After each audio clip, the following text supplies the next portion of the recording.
यदि आप हमारे चैनल के सभी गाने को पसंद करते हैं तो डीडी प्रोडक्शन हाउस के यूट्यूब चैनल को लाल बटन दबा के सब्सक्राइब करें और घंटी के निशान को जरूर दबाएं।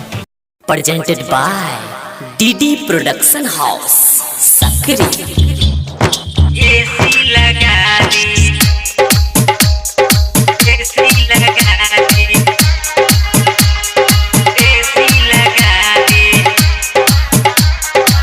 एसी लगा दी, एसी लगा दी। पिया परदेसी अब रहलो न जाता है, पिया परदेसी अब रहलो न जाता। चोली जलेदार सैया हमरो सिलादा, धक धक करता है हमरो ई छतिया। जब जब रतिया में फेरे कर बटिया रे,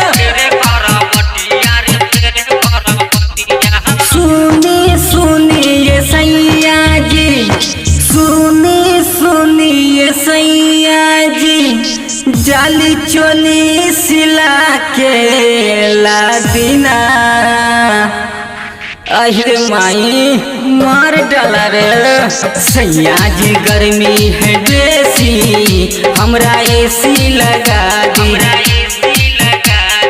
सुनी सुनिए सैया जी, सुनी सुनिए सैया जी, जाली चोली सिला के ला दीना।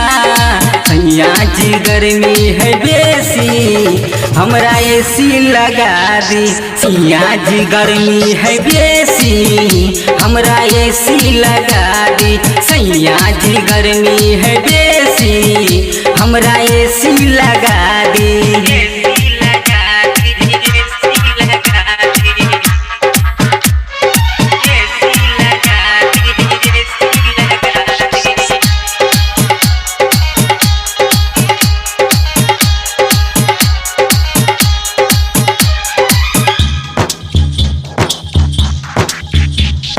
चढ़लो जवानी अब रहलो न जाता, जो बना के भारी अब कैसे सहाता। टपू टपू करता है देहिया से पनिया, कैसे रही अब तोहर रनिया। सुनी सुनिए सैया जी, सुनी सुनिए सैया जी, जाली चोली सिला के ला दीना।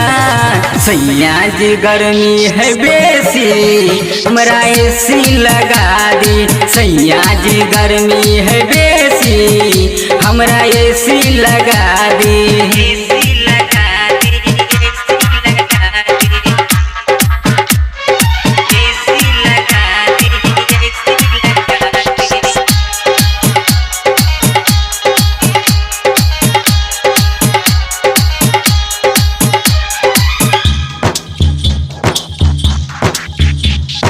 कनवा के बाली होठवा के लाली, सैया बदरदी के देता बेगाली।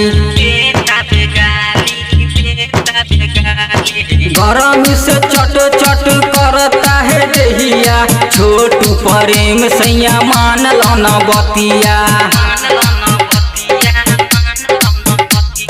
सुनी सुनिए सैया जी, सुनी सुनिए सैया जी, जाली चोली सिला के ला दीना।